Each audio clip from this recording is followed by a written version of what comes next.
Hello, everyone. Welcome to our webinar today. This webinar is a presentation of the Clean Energy States Alliance, and the topic for today's webinar is Labor Unions and Offshore Wind 101. And we have an excellent panel of guest speakers with us today, but before I hand it over to them, I'd like to go over a couple of webinar logistics. All attendees are in listen-only mode, so your webcam and microphone are disabled, as is the chat function. So if you would like to submit questions and comments, you can do so via the Q&A panel. We'll be saving about 15 to 20 minutes at the end of the webinar to address audience questions. So whenever you think of a question, just pop it in the Q&A box and we'll get to it at the end. Automated captions are also available. Speakers' bios will be made available in the chat as they're being introduced. And finally, this webinar is being recorded. We will email you a webinar recording in 24 to 48 hours, and it will also be posted on CESA's website at cesa.org/webinars. And with that, I'd like to pass it over to our host for today, my colleague Sam Schacht. Thank you very much, Zareen, and good afternoon and welcome to this CESA webinar, Labor Unions and Offshore Wind 101. Today, we'll be looking at the role that unions and organized labor play in the offshore wind industry and sort of larger ecosystem. As Zareen said, my name is Sam Schacht. I am a project director at the Clean Energy States Alliance. CESA, very quickly, is a nonprofit coalition of public agencies and organizations, mostly state energy agencies, working together to advance clean energy across the country. CESA has members in 20 states plus the District of Columbia. And for more information on who our members are, you can look at the next slide, or you can go to our website and navigate to the members page, where you can see a full list of all of our core and affiliate members. Next slide, please. So CESA does quite a bit of work on offshore wind through our Offshore Wind Accelerator. We work with our member states to coordinate their efforts to plan for and build offshore wind. We also partner with state agencies and local community-based organizations to promote equitable offshore wind development. And we publish a bi-monthly newsletter summarizing the most important state-level offshore wind news. Next slide, please. Finally, we run a website called the Offshore Wind Power Hub. This website tracks every offshore wind project, lease area, and major state policy in the country. I strongly encourage you to check out the Offshore Wind Power Hub using the link that Zareen just put in the chat. The site's interactive map, which tracks all of the projects, is completely free to use for the public. And if you're a policymaker or you're part of an advocacy organization working on offshore wind or clean energy, you can go and create an account on the website to access some additional features, including a resource library and a forum. So on to today's webinar. Next slide. We are going to hear from three really, really excellent panelists. I'm very excited. The first is Chanel Viator, Program Manager at the Maryland Department of Labor. Chanel is going to introduce Maryland Works for Wind, which is a regional consortium committed to establishing Maryland as the country's premier destination for offshore wind training, fabrication, and employment. The project includes a really robust sectoral partnership, inclusive of employers, unions, local workforce development areas, business alliances, and training providers. And collaboratively, those partners will cultivate a pipeline of skilled talent to support the emerging offshore wind and clean energy industries. Next, we're going to hear from Alex Barham, Apprenticeship Director at Ironworkers Local 5 in Maryland. And Alex is going to talk about the work that the ironworkers do in their involvement in the Maryland Works for Wind grant program. And finally, we're going to hear from Harry Antone, the labor liaison at Climate Jobs Rhode Island. Harry's going to dive into the kind of nuts and bolts of unions and their role in the offshore wind industry and in project development. We should hopefully have some time at the end for questions. So please use the Q&A function, as Zareen mentioned, on the bottom of your screen to submit any questions that you might have during the webinar. Zareen mentioned this at the very beginning, but I see that about 30 people have joined since. This webinar will be recorded. If you've registered for the webinar, slides will be emailed to you, as well as a webinar recording. And they'll also be available on the CESA website at cesa.org/webinars. webinars. Before I hand things over to Chanel, I just want to quickly thank her and the entire Maryland Department of Labor for their support of this webinar. CESA is super privileged to be a part of the Maryland Works for Wind Consortium, where we convene state energy and workforce agencies together to share information and best practices about offshore wind workforce development programs around the country. So without further ado, I'm going to hand it over to Chanel to tell us more about Maryland Works for Wind. Thank you, Sam. Good afternoon, everyone. Thank you to the Clean Energy States Alliance as well for planning and hosting this webinar. As Sam said, my name is Chanel Viator, and I am a program manager at the Maryland Department of Labor. And today I'll do a brief overview of the Maryland Works for Wind program and how unions are involved. Next slide. So for those who are not familiar with the Maryland Works for Wind grant, here are a few quick facts on the grant.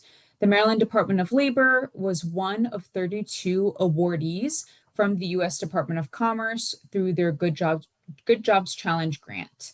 They received over 500 applications, so it was extremely competitive, and I think the award speaks to how strong our union and employer partnerships came across in our application.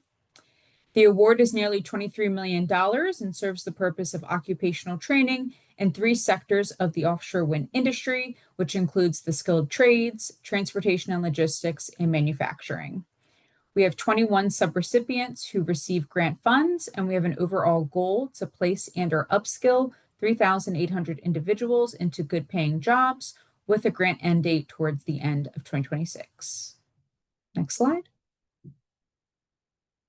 So when talking about union involvement, I do want to go back in time and look at a quick snapshot of what was occurring in Maryland with offshore wind at the time of our grant application.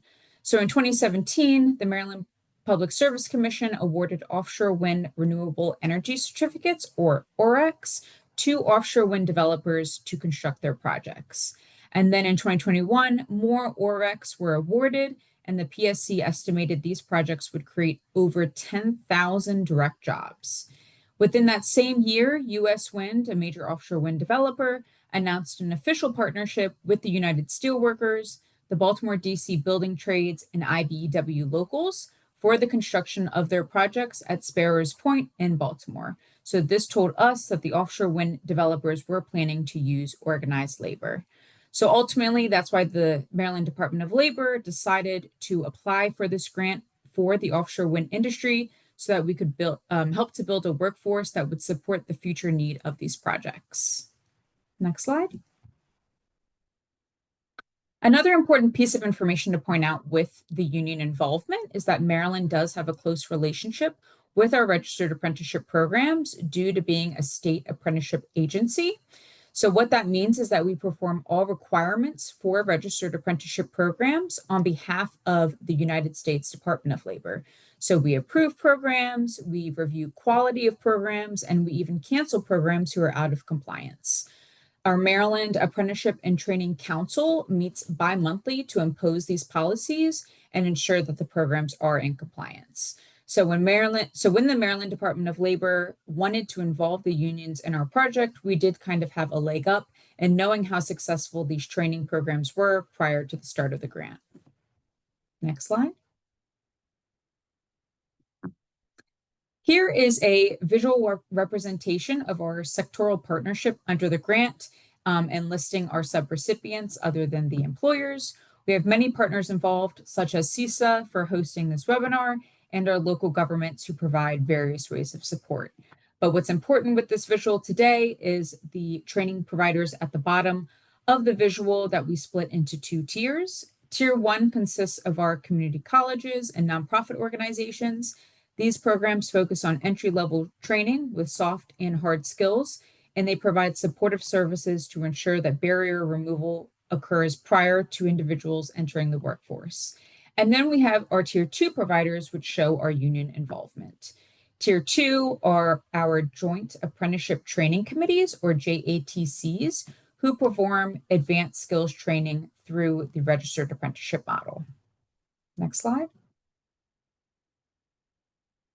So again, Tier 2 is what encompasses our union involvement. They use the earn and learn model with registered apprenticeships so that apprentices receive a wage from day 1 and also receive benefits. Of our nearly $23 million grant, $7.8 million goes towards those JATCs for upgraded equipment, supplies, enhanced curriculum to meet the needs of the industry, and also highly specialized training such as GWO or Global Wind Organization training. Each program does have an affirmative action plan that the Department of Labor works with them on to ensure that there is equal opportunity for minority and women apprentices. And then lastly, we do leverage our Tier 1 partners to further diversify registered apprenticeship in Maryland by ensuring that all individuals have an equal access opportunity to join the offshore wind industry. Next slide. And then lastly, I just wanted to highlight our success thus far with the grant. We've had over 2,500 individuals enroll into a grant-funded program with some of those examples listed below. Of that amount, we've had over 2,300 individuals complete a grant-funded program thanks to the various supportive services that are involved with these programs. And then lastly, we've had over 2,000 individuals be placed and are upskilled into good paying jobs, with those job titles to include an operating engineer, electrician, iron worker, machinist, maintenance technician. There are a variety of roles that they go into that will eventually help to support the offshore wind industry. And that is everything. We're going to save questions for the end. So thank you. And back to you, Sam. Thank you very much, Chanel. And as Chanel mentioned, if you do have a question, please put it in the Q&A box and we will get to it at the end. We should have several minutes for questions. The next speaker is Alex Barham from Ironworkers Local 5. And Alex, I will hand it over to you.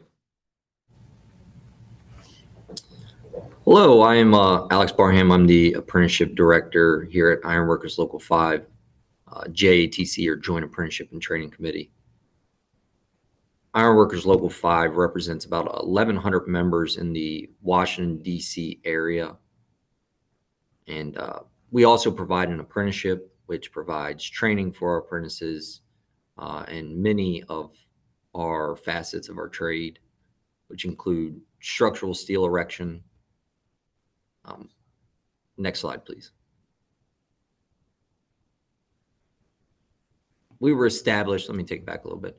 We were established in 1901. We have about 1,100 active members, and we are a mixed local, which means we have structural steel, the skeleton of a building or a bridge or a stadium. We have miscellaneous or ornamental steel, which includes handrails, stairs, some of the finer steel components of a building. And additionally, we also include rebar, which is the foundation work for wind turbines onshore and all your buildings, stadiums, and major infrastructure in the area. We also offer an apprenticeship program. It's a 4-year program. And in that 4-year program, our apprentices will receive 800 hours of classroom training, but at the same time, they will receive 8,000 hours of on-the-job training or learning experience. And that's through a full 4-year program. Next slide, please. Some of the skills and training that we offer, we have 8 apprenticeship classes. Our first class is trade. We just call it the trade class, but in that class, that's where our apprentices who've never been on a construction site before, they start to learn their certification trainings like OSHA 30. The slide here, we have some CPR or first aid training materials. They'll learn how to run equipment like aerial lifts. They'll learn how to build scaffolds and a lot of certifications in that first class, so they're ready to go to work and work on some of these job sites. The next class is structural, where they learn how to put up the skeleton of a building or a bridge. They'll also learn blueprints, so they know to put the steel in the right places. Reinforcing classes, where they learn how to place rebar and post-tensioning cables for our bridges and our large structures. Ornamental, they'll learn how to build stairs and even curtain wall, which is glass work. And then they'll learn rigging and cranes. And we also have our welding class. We have a welding 1 class and a welding 2 class, where we actually certify our members and about 111 different welding procedures here at our training center. We also do a list of certification trainings for current members or journey persons who have been in the field for quite some time, such as first aid, fall protection training, and traffic flag or even fire watch training. Next slide, please. Some of the certifications, as I mentioned, that we offer, first one being OSHA 30. Then we have our first aid training, fall protection training to keep all our members safe while they work at heights, rigging and signal person training, a very large list of welding processes that can be used for pretty much any aspect of the welding field. But additionally, one of the new things that we've added is our global wind organization training. So this is actually something we've pursued in the last couple of years to better prepare our members for the offshore wind field. And our offshore wind training, we went after the GWO BST, our basic safety training, which includes the 5 modules listed on screen: fire awareness, first aid, sea survival, working at heights, and manual handling. And you can actually see the platform here in this picture that we do our working at heights training on in the background just above the scaffold. Next slide, please. We were a recipient of the Maryland Works for Wind grant and the Good Jobs Challenge. And through that grant, we've actually certified 271 participants, whether it be in welding certifications, GWO certifications, first aid, or rigging certifications. Some of the things that we've actually used the grant for to upgrade our facility is we bought some consumables for our weld shop, which is welding rods or test plates for our members. We've also added some working at heights gear so we can do better, more relevant training, and some scaffold upgrades so our members can put together scaffold and be as prepared as possible for this work. We've also been able to expand with new equipment. So we were able to build a dock for our sea survival training for the GWO BST course, which we actually saw on a few slides back. We were able to get a travel van to transport our students from our facility in Largo, Maryland, to our sea survival site in Accokeek, Maryland. And additionally, we were able to add some high torque training, which is, large scale bolting tools and a training curriculum, so we can have all of our members as prepared as possible for all this upcoming work. We have hosted about 12 GWO classes to date. So we've been very busy training our members and getting them as prepared as possible. Next slide, please. Oh, that is my last slide. So that's all I have from Ironworks Local 5. Thank you very much, Alex. And just like with Chanel, if you have any questions for Alex about Ironworkers Local 5 or any of the work that they do, please use the Q&A function to ask that, and we will get to it at the end.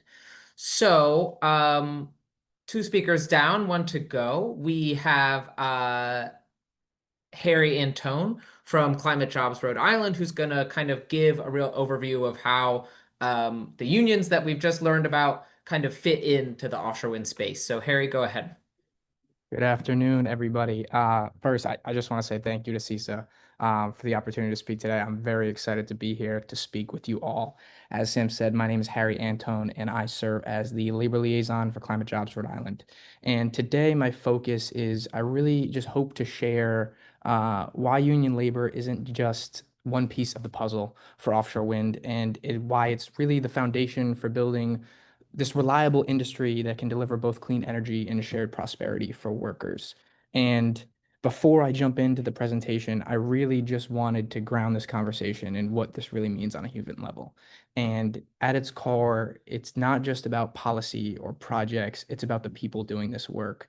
The workers who are out on the water, are in the ports, are at training centers, building the industry with their own hands. And you can go to the next slide. Unfortunately, in testing, our video wouldn't play. But if it were to play, you would have seen a video of one of these workers speaking directly about what his union job in the offshore industry has meant for him and his family.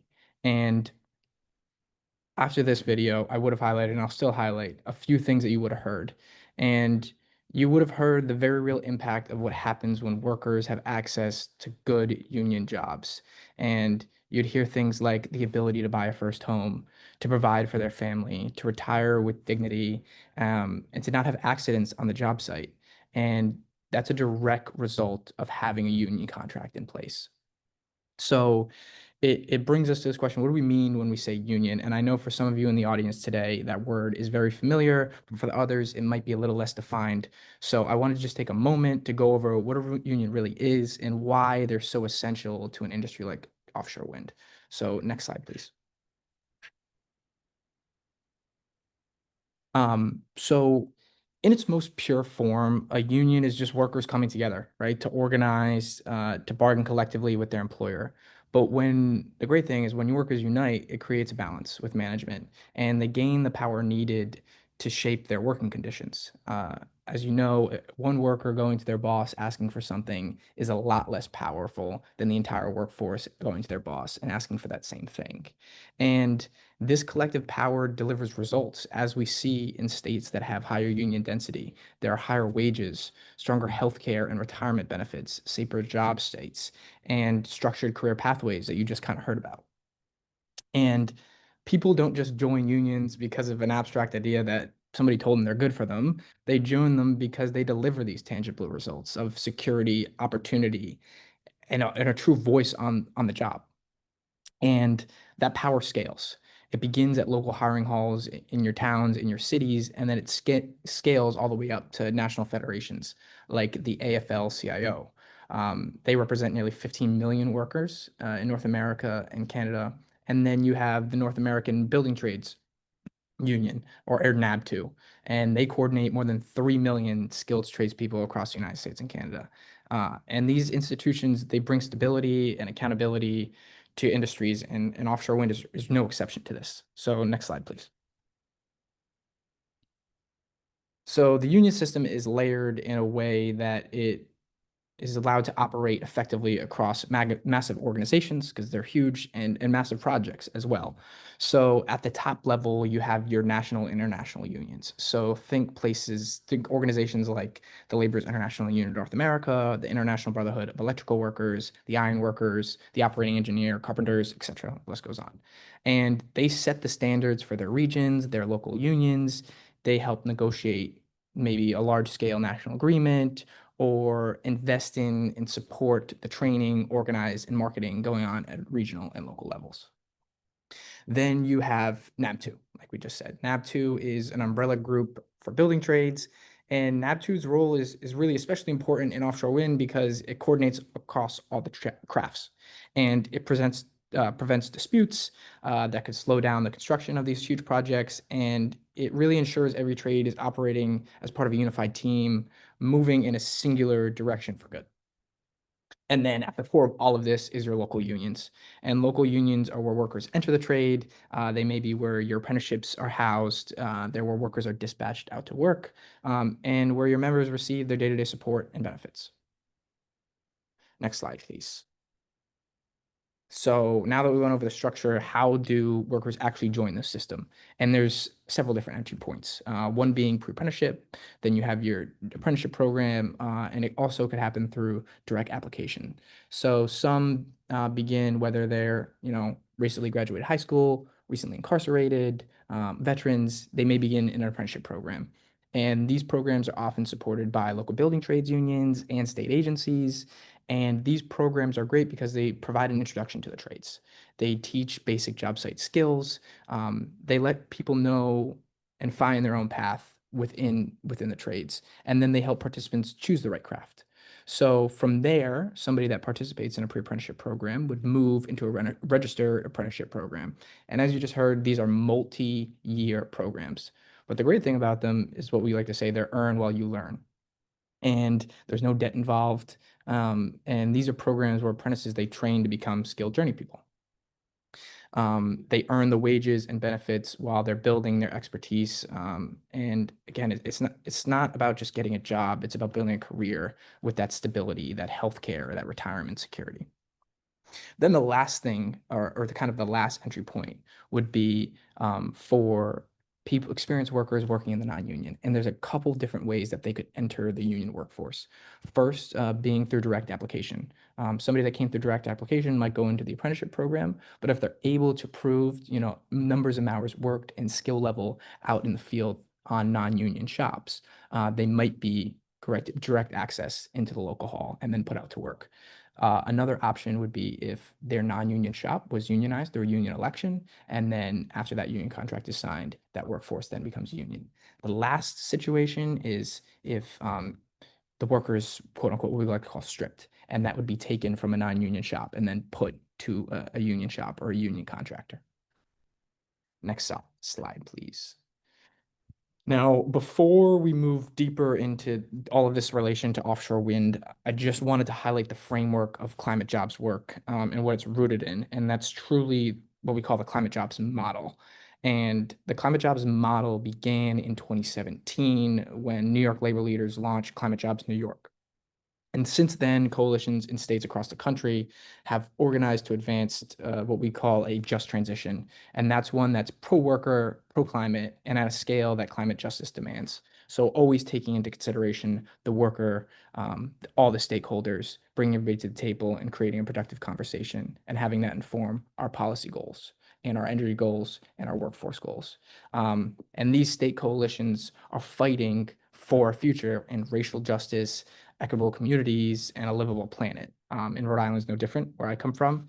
And the idea behind it, I mean, is simple, but I think it's pretty powerful. And it's that tackling the climate crisis and creating family-sustaining union jobs are not separate fights. And they're the same fight. And we need to bring everybody to the table. We need to have informed conversation, and we need to be moving in the same direction. Next slide, please.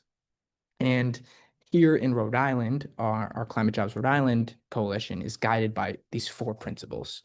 The first being establishing science-based enforceable emission limits to reach net zero by 2050 with measurable progress before 2030, making statewide investments in community resiliency to protect against climate impacts, maximizing family-sustaining job growth through good union jobs and apprentices while creating defined career pathways for workers in today's fuel industries, and then 4th, prioritizing solutions developed by frontline and underserved communities disproportionately burdened by pollution and environmental justice.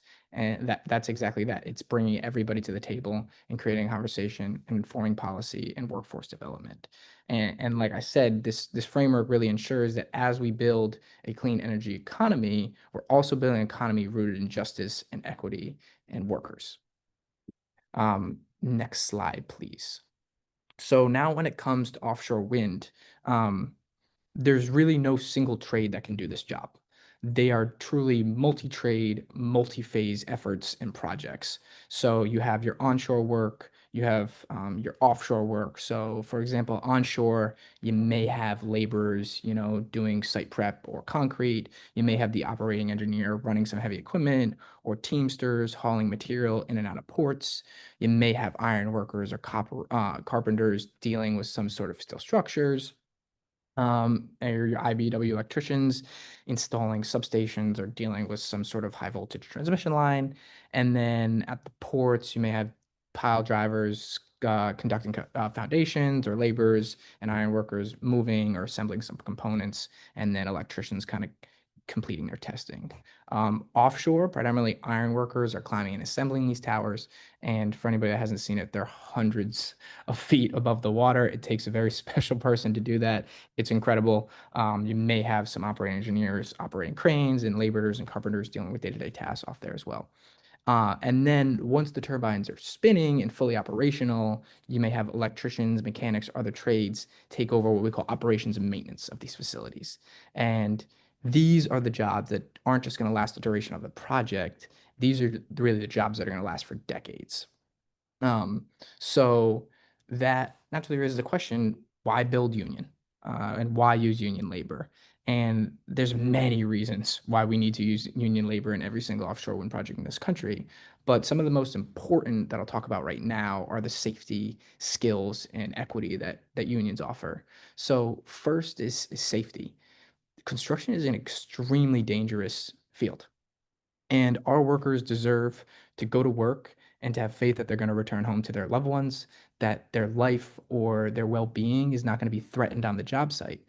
And union sites consistently outperform non-union ones on OSHA compliance, on injury rates, and that's critical to a high-risk environment like offshore wind. And we have skill. As you heard about prior to me speaking, the building trades union run one of the largest private training systems in the country.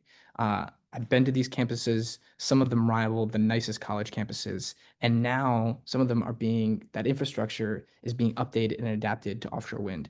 They are really the prime candidate to take this on and to take on this workforce development.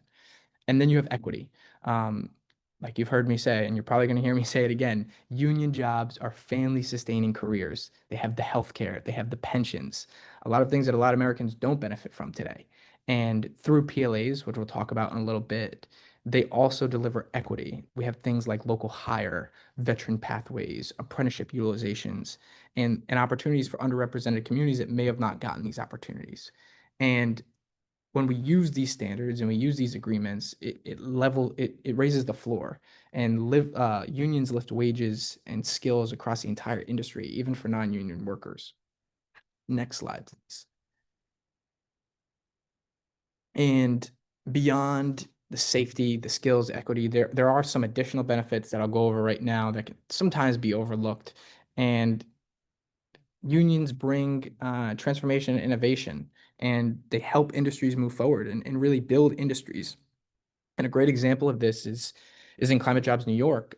They they brought state leaders to Denmark to see this offshore wind industry up close and what it could mean.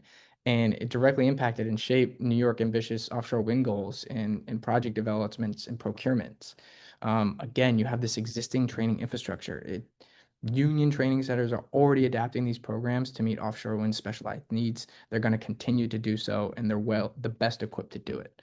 Advocacy and trust. Unions are out in their communities. They're talking to their members. They're talking to other people. They're giving back. There are these trusted messengers, these trusted voices, and they're helping counter this local opposition to offshore wind and advocating for this truly domestic supply chain. And again, they raised the bar. Higher union wages and skill levels create this upward pressure across the entire labor market. They improve the overall job quality, and the ripple effect strengthens local tax bases and state budgets, and while it reduces the social costs that are causing municipalities and towns and states throughout this country. Next slide, please. So now that we've talked about all of this, we can skip this slide. We can go to the next slide. Also, I think it's worth mentioning all of these slides. If you missed anything or you want to go back and look at it, will be made available at the end of this webinar. I also encourage you to go watch that video because it's a great testimonial of a worker, so that they will be made available after. So how do we ensure that all this happens on the ground? And that is really through strong labor standards and agreements. So when we're talking about labor standards in offshore winds, one of the most important tools that we have is something called the Project Labor Agreement, or PLA. And a PLA is a pre-hire collective bargaining agreement that sets a consistent term across the entire project. That means wages, benefits, safety standards, training requirements. They're established upfront and then applied equally to every contractor and subcontractor on the job. Now, this matters because it creates an even playing field, and contractors are no longer competing for the quality of their work, and rather like who can cut corners or cut wages or cut safety to save costs. It prevents those disputes, and it also prevents disputes between the trades. It stabilizes project schedules and ensure developers get the high quality results they need on these huge, like complex, large projects like offshore wind. And we've already seen this approach succeed in not just the offshore wind industry, the whole construction industry, but specifically for the offshore wind industry, Ørsted, one of the largest offshore wind developers, signed a national PLA with NAP2, setting that strong precedent for the industry. And then here in Rhode Island, PLAs have been used in the Port of Providence and on the Revolutionary Wind Project. But PLAs are not the only part of this entire picture, because, like I said earlier, offshore wind projects don't end when the turbines are fully operational. The real long-term work is in the operations and maintenance.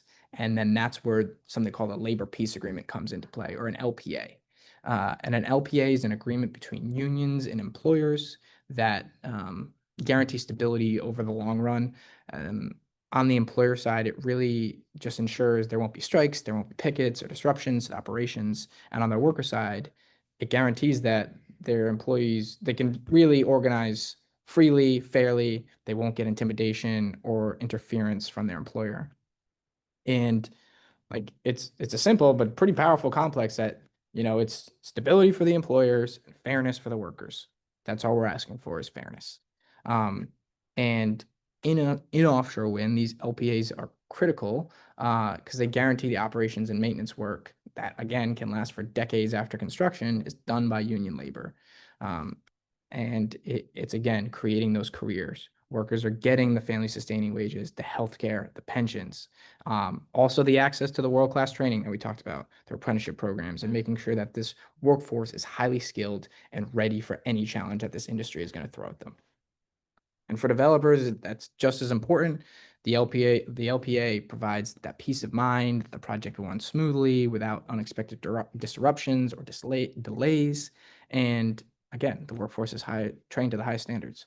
And PLAs and LPAs are tools that ensure these projects are built right, maintained right, and benefits that last generations. And here in Rhode Island, we do have, some real world examples, people and communities. So Rhode Island has really seen this firsthand. Number one being with the Block Island Wind Farm, which was just 5 turbines, but it really proved this concept possible back in 2016. And now fast forward to today, the Revolutionary Wind project now represents that next stage. And while Revolutionary Wind is experiencing a stop work order and some delays, the project stands to create 704 megawatts of regional scale clean power. And just for reference, that's enough to power over 350,000 homes in New England. It's also created over 1,000 union construction jobs, and hopefully is going to create those long-term operations and maintenance careers. Like I said, the Port of Providence, local labor immigrants are really anchoring supply chain jobs in our state, and our apprenticeship programs are channeling Rhode Islanders into those careers. Next slide, please. So what lessons can we kind of take from the state of Rhode Island's experience, and what kind of advice can we move forward? And there's a couple different things I want to talk about. And the first of which being that you got to lock in the labor standards early. We have to require PLAs. We have to require required apprenticeship programs, those strong safety requirements from the very beginning. These standards, by any means, do not slow a project down at all. They ensure these projects move forward on time, on budget, and with a highly skilled workforce. Next, you got to do the best to stabilize the pipeline of work. Offshore wind is not just like a one-off project. It's truly an industry. And these predictable procurements can give union training programs the certainty or somewhat of a certainty that they need to recruit, to train, to graduate this next generation of workers. And without that predictability, we kind of risk losing this workforce momentum. We have to invest in our ports and logistics. Offshore wind cannot grow without the infrastructure there to support it. That means upgrading ports, fabrication yards, and transmission capacity, and allowing these local supply chains to thrive. And if states don't make these investments, people are going to go elsewhere. We have to center the workers. Every policy decision, whether it's a delay, a cancellation, or a shift in procurement, ripples directly down to paychecks and careers for working people. Treating workers as the foundation of this industry isn't just like the right thing to do, it's the only way to ensure long-term stability throughout the entire industry. And Last, we got to expand this inclusive access. Offshore wind really offers one of the once in a generation chance to open the doors to family sustaining careers to people that may have not already had the opportunity. And that means funding more of these pre-apprenticeship programs, investing in wraparound services so that women, people of color, veterans, people, other underserved communities can fully participate and benefit from these jobs coming down the pipeline. And I really think that Rhode Island has shown this, and that when you pair this ambitious clean energy policy goals with strong labor standards and really investing in people, you don't just build projects, you build an industry, an economy, and a future that works for everybody.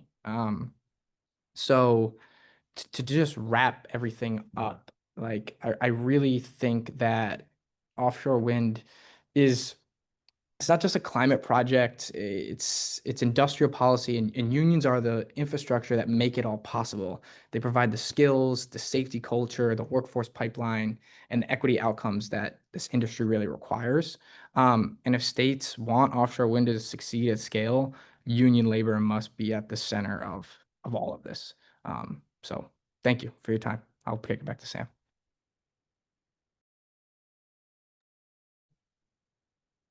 Thank you very much, Harry. And thank you to all our panelists for their presentations. We have now entered the question and answer section of today's webinar. So we have several questions that have already been asked, but please don't hesitate to keep those questions coming. We've got about 20 minutes to go ahead and answer everyone's questions. So the first question is for Chanel, and I'm going to direct it to you, Chanel. What impact has the Trump administration's efforts to cancel or cut back offshore wind had on the job training and employment programs? Have any of the Maryland wind leases been canceled? Yes, so first I do want to say the U.S. Department of Commerce has actually been very supportive of our grant this past year, and luckily we've seen no negative impact thus far on the grant.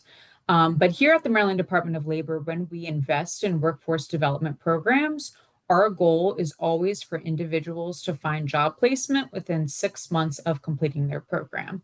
So our focus is on training that helps someone today. And today, there are no offshore wind projects in the state of Maryland. So that's why we invest in sectors that support offshore wind, such as the skilled trades, manufacturing, transportation, and logistics, because we want to ensure that we're looking for jobs to be filled today. Almost all of our training programs have had no impact thus far with the changes, simply because, to put it as simple as possible, we train electricians. We don't train offshore wind electricians. So, for example, we might invest in a 6-week cable splicing course, and cable splicing is needed for way more than just the offshore wind industry. And that same concept applies to all of the trades. I think, today Harry really hit the nail on the head with union jobs are good jobs, regardless of the industry, and skilled trades are needed regardless, because there is an aging workforce and we have many projects across the state. So for example, for Maryland in particular, we're going to have to rebuild the Key Bridge. We have the Amtrak tunnel project, and we have various data centers across the state. So again, as offshore wind is still waiting to come to Maryland, we are still going to be investing in these programs to create jobs that are needed today. And to the second part of that question, unfortunately, it did come out this week that the Trump administration has asked the courts to revoke the Maryland federal permit that was previously approved in December 2024 for U.S. wind. That news has just came out, so there's going to be a ton of legal hurdles on both sides, I'm sure, from the federal administration as well as U.S. wind, fighting back for that permit. So there's a lot still to be determined on what that looks like. Thank you very, very much, Chanel, for a very detailed answer. I have another question here, and I think I'm going to direct this one to Harry. Does a project labor agreement require that a project contract with, does a PLA require a project contract with a contractor who has a unionized labor force? So maybe if you can just give us that primer sort of on uh, PLAs and union contractors? Yeah, so PLA union contractors participate in PLAs. So their contracts are CBAs, collective bargaining agreements with their workforce, and that kind of determines their wages, their benefit structures. And then a PLA will come in and kind of set the standard for that, create a level playing field, and create unity within all the trades and allow different scopes of work to happen. So yes, union contractors will participate in PLAs, but they'll both have their CBA and participate in the PLA as well. Great, thank you, Harry. And then I have a question, I think probably for Harry and Alex, which is, and maybe I'll start with you, Alex. I'm just curious. This question is about how sort of big is the Ironworkers Local 5, and what kind of geographic area does it cover? So Ironworkers Local 5, we're about 1,100 members, but our jurisdiction or our geographical area is most of the state of Maryland, minus like Western Maryland over by Cumberland. We have Washington, D.C., Baltimore, and Northern Virginia. Great. And the follow-up question that I have to that is how often, especially for offshore wind or other kind of more nation-spanning industries, do sort of union workers typically only work within that jurisdiction, or do they move around between projects in different areas? So that's it kind of depends upon the individual. We have locals all over the United States and Canada with ironworkers. There's a bunch of ironworkers that we call boomers who actually travel. So when there's a large project going on, say in Tennessee, there's a group of members who will travel to Tennessee to go and do that work. However, for the most part, I would say probably 75 to 80%, if not more, of our 1,100 members here at Local 5 are working in our jurisdiction. Great. Thank you, Alex. And Harry, I just didn't know if you wanted to add anything from the Rhode Island perspective to that question. To the industry of what? I'm sorry. Oh, yeah, just to whether or not workers in Rhode Island are traveling around to other places to do work, or if it's mostly Yeah, focused I in Rhode mean, Island. it all depends. Like if you're starting with a contractor and you're continuing to work for that company, you may travel back and forth. It's really up to their discretion. That's the beauty of a hiring hall. At the end of the project, if you don't like doing that commute, you can go back to the hiring hall and go somewhere else. Okay, great. And then this is kind of a question that I think I can address to everyone that we've gotten in, which is, and Chanel addressed it a little bit, but what are some of the skills that are offshore wind that are, prepare people for offshore wind, but are very, very useful in other industries that people with those skills can then take and maybe advance their careers with, even if they're not working in offshore wind? And I guess, Harry, we'll start with you, and then Alex, if you want to chime into that one. I think I'd like to talk to the beauty of actually just the apprenticeship program as a whole. Because if you're going into a career and going into apprenticeship program, you're just not getting the exposure just to specialized offshore wind training. You'll get that as well as the exposure to all of the other training needed to be successful in that trade.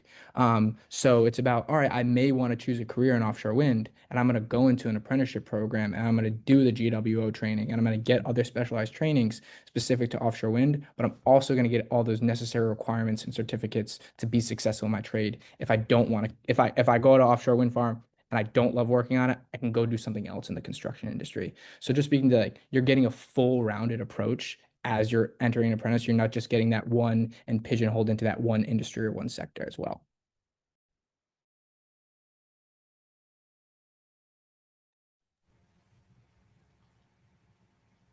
If I could add to that, it's going to echo Harry a little bit, but some of the soft skills, those transfer no matter where that individual's working.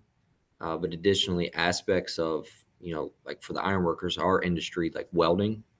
Welding could be for the offshore wind industry, or here in Baltimore, the Key Bridge, bolting, offshore wind, or all of our structures that we put up here in Maryland and DC. Rigging, all the components of offshore wind are heavy by heavy. So the rigging components huge in the offshore industry, but here when we're building stadiums, bridges, and your regular buildings, we have to rig it up and pick it up. So a lot of those skills that we're already training our apprentices on, segue right into the industry. Great, thank you. Oh, go ahead, Chanel. I was just going to say, from a state government perspective, with we have multiple grant programs and always have open applications. We really look at programs with transferable skills, and I think both of them have already summarized it pretty well. But it also applies to many of the clean energy industries in general. When we think about EV charging stations and solar, I think sometimes we're focused too much on specifically what that industry is, when the reality is registered apprenticeship covers it all. And we don't need a solar electrician. We just need an electrician who is capable, due to the training they have received, to work on a solar project. Great, and we have another related question, and you guys have kind of answered it, but I think it's worth asking so that to give you all just a chance to speak to this a little bit. And Chanel, we can start with you and then work our way to Alex and then Harry, which is that how have you all in your different capacities within the sort of clean energy and offshore wind workforce address the belief that clean or zero emissions projects might hurt employment opportunities or hurt job opportunities when that's not actually the case?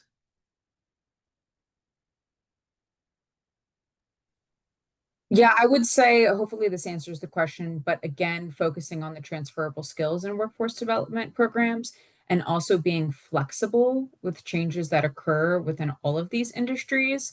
I think some of the best programs are the ones that stay up to date in everything that's happening, both with employers, but also with the legislative session as well, and ensuring that their programs fit the needs of what is evolving.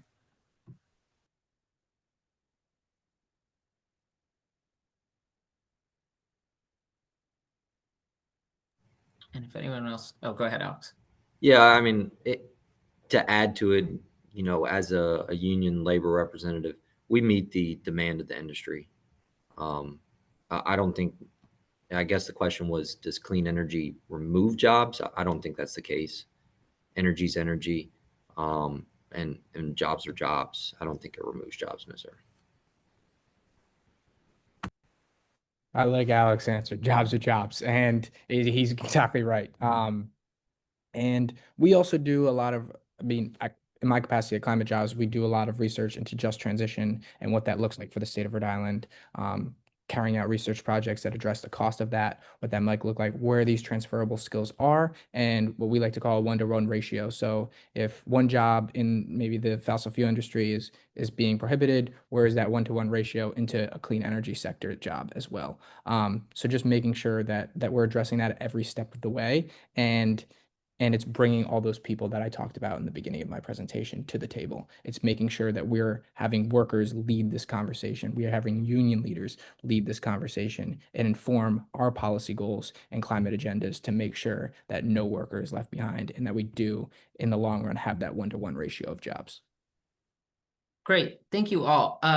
We had a question about whether or how different states are, the question was sort of, is Maryland helping with any programs in Rhode Island to help union workers, which I don't think is necessarily the case, but I don't know, Josh, if you're on the call or not. But I know Josh Beebe, who has helped us plan this webinar and was also with the Iron Workers Local 5, was talking about the Dominion Coastal Virginia offshore wind project, which is off the coast of Virginia, and mentioned that that project originally did not have any union contracts associated with it and was being done with non-union labor, but they ended up actually bringing in union labor as they had started constructing the project because they saw the need for a lot of the skills that a lot of these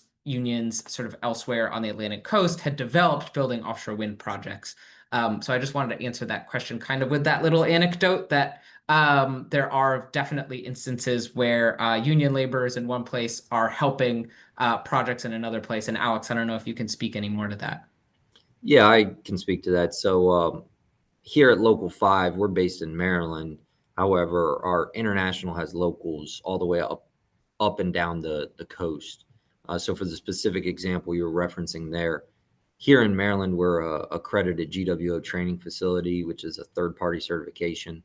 We're one of the few training facilities in the U.S. who actually has that accreditation. So we're actually able to help out some of our unions in New York and also in Virginia, in the Coastal Virginia project, get their members up to speed and trained on the offshore wind training.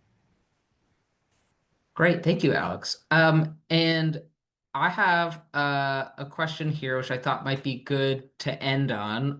We'll see.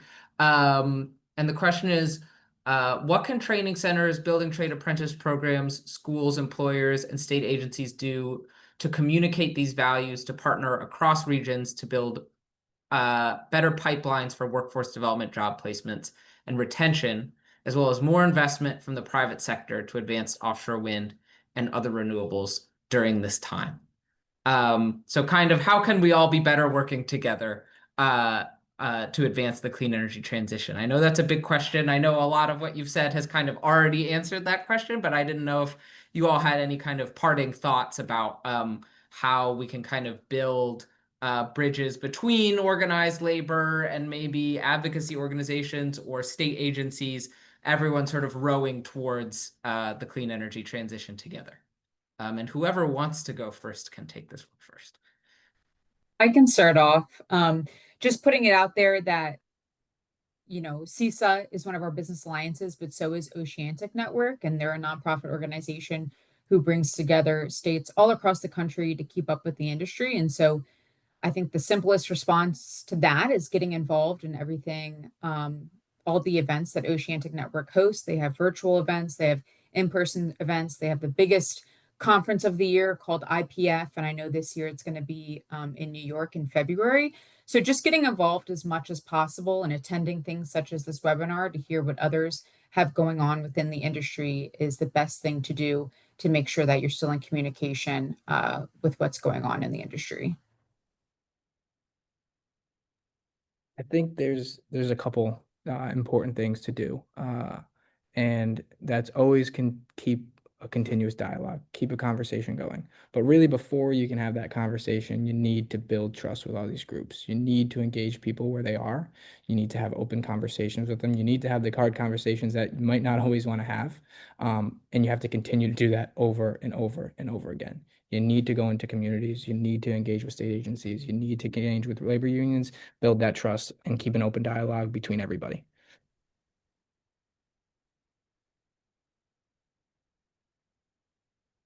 I'm not sure if there's too much I can say that Harry didn't just say. It's just getting involved and finding partners, through the Oceanic Network. Here in Baltimore, we have a Baltimore Building Trades, and all the trades, whether it be, the operating engineer, the iron worker, all the different trades get together and figure out what we can do to make our training programs better and make us fit into the ever-changing industry. Great. Well, thank you all. I want to see. Okay, I think we have time for one more question, which is just about what the sort of organized labor has been doing in light of some of the recent legislative changes around clean energy, the removal of tax credits, et cetera. This person is asking from the perspective of someone in the solar sector, which is not nearly as unionized as some other sectors. So I'm just curious in terms of kind of protecting clean energy gains and also clean energy jobs, how has that worked in sort of more unionized sectors? Harry, I don't know if you want to start with that, but you all can take and a my shot. answer is going to be continue to organize. And I don't not just mean organize non-union workers, I mean organize union workers as well. You have to get your message out there. I know I can speak to some of the organizing we're doing around offshore wind right now because that's where we're getting hit hard. And it's highlighting worker stories. It's highlighting the impact of this, what this does on a personal level to people's jobs, to people's high livelihoods, to their stability, to their paychecks. And you need to talk to workers and get worker stories out there.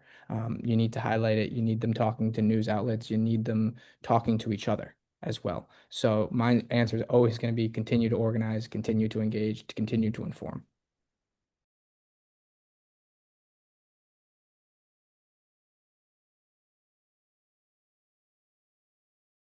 You're muted, Sam. Oh, thanks, Harry. I was going to say if Chanel or Alex wanted to jump in, that they should go ahead.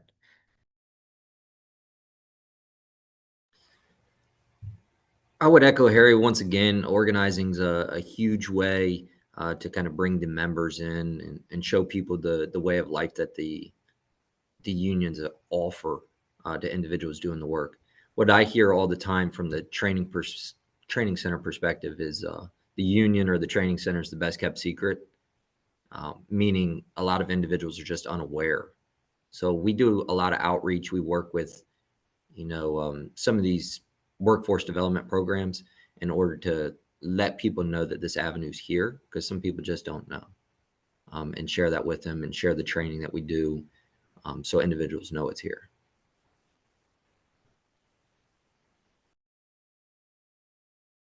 Muted again. Chanel, I don't want to put pressure on you, but if you have a last word, go for it.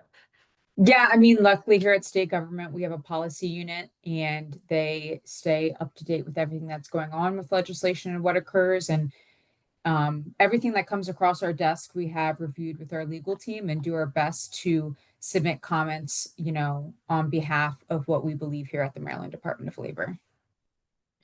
Thank you very much, Chanel. And thank you again to all of our wonderful panelists for this great webinar. You all were terrific. I know I learned a lot. I hope people in the audience did as well. And I want to thank everyone for attending.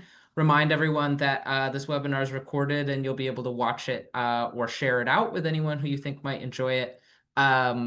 In 24 to 48 hours is when this will be up on our website. And then, as you can see, this slide has a couple upcoming CESA webinars.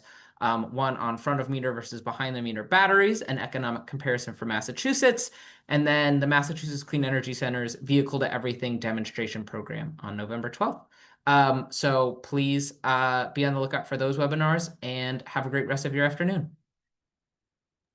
Thanks, Sam.